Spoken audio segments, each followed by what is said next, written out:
ഉണ്ടടാ, എനിക്കൊരാളുണ്ട്. There is somebody, someone out there waiting for me. ഈ confidence ഉണ്ടല്ലോ, ഈ കോൺഫിഡൻസ് ആണ് നിന്റെ ശക്തി. നിന്നെ തോപ്പിക്കാൻ ഭൂമിയിലെ ഒരു മനുഷ്യനോ ഒരു മന്ത്രവാദിക്കോ ഒരു ശക്തിക്കോ ഒരു പ്രത്യയശാസ്ത്രത്തിനോ ഒരു സാമ്രാജ്യത്തിനോ നിന്നെ തോപ്പിക്കാൻ പറ്റില്ല. ഈ പ്രാർത്ഥന അകത്തുള്ള ഒരുത്തനുണ്ടല്ലോ, സിംഗിൾ ഹാൻഡഡ്, ഒറ്റയ്ക്ക് അവനൊരു സാമ്രാജ്യത്തെ വെല്ലുവിളിച്ചു. ആരാ? എലിയ.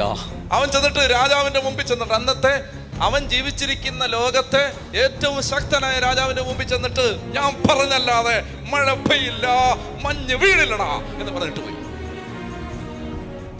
ഒരു കോൺഫിഡൻസ് ആണ്. എന്താ അവന്റെ കോൺഫിഡൻസ്? രാജ്ഞിയെ കൊല്ലാൻ നോക്കുമ്പോ വെച്ചടി ഓടുന്നവനാണ്. സ്വന്തം ശക്തിയിൽ ഒരു ശക്തിയില്ല, മറിച്ച് ഈ പ്രാർത്ഥനയുടെ ഒരു ഉറപ്പാണത്. എടാ, പ്രാർത്ഥിച്ചാൽ നിന്റെ സാമ്രാജ്യത്തിന്റെ അടിത്തറ ഞാൻ പ്രാർത്ഥിച്ചിളക്കാൻ എന്നെ കൊണ്ട് പറ്റൂടാ മോനെ, ആഹാബേ. ആ കോൺഫിഡൻസ് ആണ്.